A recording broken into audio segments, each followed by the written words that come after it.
Jesus, ele vai dizer... Porque as pessoas hoje pensam que o nosso discurso, né, que quem é religioso, que é católico, cristão, que seguir a Cristo é uma obrigação. Nunca foi. É uma proposta. Cristo se propõe, não se impõe. Tanto que ele disse, né? Se alguém quiser me seguir, tem aqueles que vão segui-lo, tem aqueles que não vão segui-lo. Porque o dom maior do ser humano não é tirado, que é o livre-arbítrio. E muitas vezes, aí a gente vem aquela frase, né? O justo paga pelo pecador. Quer dizer, nós estamos aí conversando. Uma pessoa louca, usando o livre-arbítrio dela de uma maneira ou de outra, entra aqui com uma arma... Deus concede a ele o livre-arbítrio e nós podemos morrer nessa questão, porque ele usou o livre-arbítrio mal. Esse é o dom maior do ser humano, mas é um dom que deve ser voltado para o bem, né? Quer dizer, para o mal ele é destruidor. Quem tá ouvindo a gente agora deve estar perguntando, tá legal, Deus tem um plano pra gente, como que eu sei, como eu tenho certeza de estar seguindo esse plano ou não? Quais são os indícios, né? Quais são os sinais? Eu vou começar de mim e depois eu vou citar Santo Afonso. Para mim, alegria verdadeira.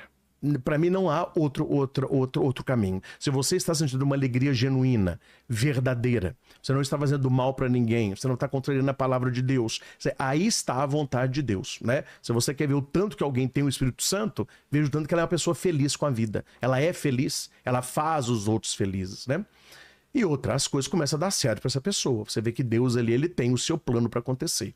Santo Afonso Maria de Ligório, nos seus escritos, ele vai dizer que a paz interior. Quando você tem uma paz interior, quando o seu coração ele repousa em paz, é um sinal que você está fazendo ali a vontade de Deus. Porque o contrário tira a paz, né? Você sente que alguma coisa está errada e não sabe o que é. E não sabe o que é, exatamente. Uma inquietação.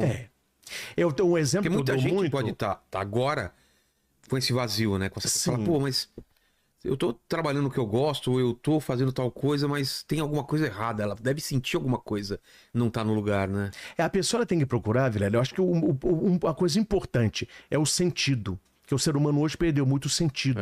Questão do propósito, do legado, né? Porque a pessoa ela tem que saber, aquilo que eu estou fazendo está me levando para onde? Aonde que eu estou indo? Então as pessoas que elas ficam procurando... Eu dou muito exemplo de cachorro correndo atrás de moto. Você já viu isso? Aí a moto para... O cachorro senta. Você não sabe o que fazer, gente né? que é assim. Ela corre a vida toda. É o dinheiro. Aí fica rica... Eu quero ser presidente da empresa. Ele chega. E aí? Às não vezes é dinheiro, feliz. Às vezes é uma mulher. Às vezes é uma casa. É um menino.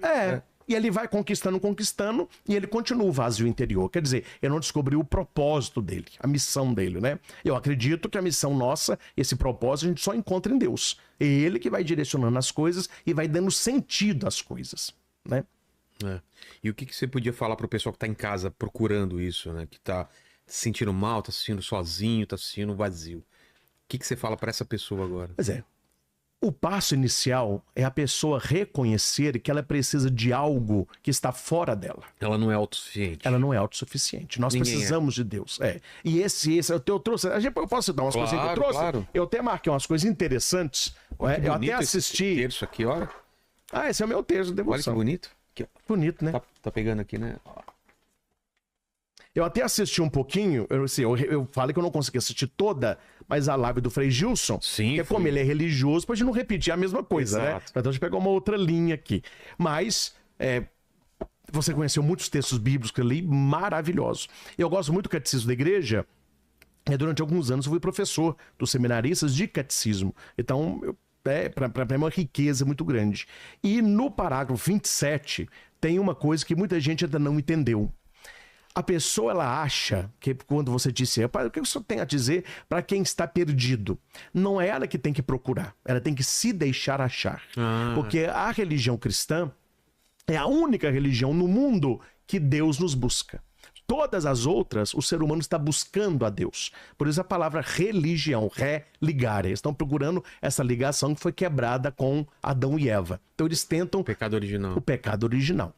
Só que o pecado original é o pecado original originante. É o primeiro. Nós temos o pecado original originado. Quer dizer, o primeiro pecado que a gente comete, ele não é original porque não é o primeiro. Entendi. Já foi cometido lá, né? Então a pessoa ela tem que entender o seguinte... Deus é o primeiro a nos buscar. No cristianismo, nós temos duas grandes festas, né? O ano litúrgico é o mistério da encarnação, que é o momento de catábases, né? O Deus que desce, e a Páscoa, que é a ressurreição de Cristo, que culmina na sua ascensão, não é que é a anábasis, o Senhor que sobe. Então no Cristo que desce, ele vem buscar o ser humano. Então o ser humano ele tem que se deixar encontrar por Cristo. E aqui no Catecismo nós temos no parágrafo 27, isso aqui eu penso do Catecismo dos parágrafos mais bonitos. Olha aqui, o desejo de Deus está inscrito no coração do homem, já que o homem é criado por Deus e para Deus, e Deus não cessa de atrair o homem a si, e somente em Deus o homem há de encontrar a verdade e a felicidade que não cessa de procurar. O que é que o ser humano está procurando? Verdade e felicidade. Ninguém está procurando outra coisa, né? E se a pessoa procura no caminho errado, ela vai viver ou de ilusão ou de pecado. Não há outra alternativa. Se a pessoa ela tem uma vida agradável, e se ela está relativamente feliz, longe de Deus, ou ela está numa situação de pecado, quer dizer, é o errar o alvo, né? O pecatus. Deus cria uma coisa, a pessoa acertou do lado. Ou ela está vivendo uma vida de ilusão, né? E isso, infelizmente, é o que Jesus fala, que é a casa sobre a areia, né? Você vai levando a vida, acha que tá bom, mas vai chegar num momento, como o filho pródigo, a ficha cai. E aí? Onde eu construí minha vida? Quem que eu fui? O que eu vou deixar quando eu não estiver aqui, né? Verdade. E essa verdade, o que é a verdade? É Deus? E a verdade é Cristo. É Cristo e o que ele nos trouxe, os ensinamentos do Pai, né? Quando o Pilatos, Jesus está... Isso é uma incógnita, né? Porque em latim, quando Jesus está lá com Pilatos vai conversando com Jesus, porque eu não sei, certamente você já sabe, Pilatos sabia que ele era inocente. Ele tentou de todo jeito soltar Jesus ali. Não entendia, né? Porque as pessoas... não entendia. Ele viu depois que era por inveja, né? A palavra fala, ele viu que era por inveja. Até a mulher dele, a Cláudia Próclo, teve um sonho e falou com ele, solte esse homem aí. Eu sonhei que ele é justo. Aí falou, olha, é melhor um morrer por todos, que se ele não morrer, vai ter uma rebelião. E ele vai conversando com Jesus. E Jesus vai respondendo, sabiamente. Só que tem uma hora que ele não responde. Quando Pilatos pergunta para ele, que é a verdade? Qui es veritas? Ele fica em silêncio. Os estudiosos bíblicos respondem o quê? Por que ele se calou? Porque ele era a verdade. Só que Pilatos pergunta, a Bíblia é muito interessante, e lá na frente Pilatos responde. Quando ele pergunta o que é a verdade, Jesus não responde. Ele fala, olha, vou fazer o seguinte, eu vou mandar flagelá-lo, mas não vou matá-lo, não é? E eu vou apresentar a vocês. A última pergunta foi, que é a verdade? Qui es veritas? Mandou Jesus para ser flagelado. Quando eles mataram, né? Quando Jesus chega com a capa, todo desanguentado, ele pega Jesus e leva pro pretório, tá aquela multidão lá. Aí ele grita alto, ecce homo, eis o homem. Então aí os estudiosos vão dizer, que é a verdade? Eis o homem. Essa é a construção ali daquele julgamento de Cristo, né? Por isso que Jesus fala, eu sou o caminho, a verdade e a vida. Ninguém vem ao Pai senão por mim. Conhecereis a verdade, ela vos libertará, né? E o papel da oração, qual que é? Entrar em contato com essa verdade, né? Oração, o pessoal acha que oração é uma coisa muito complicada, que a oração ela não pode ser teórica.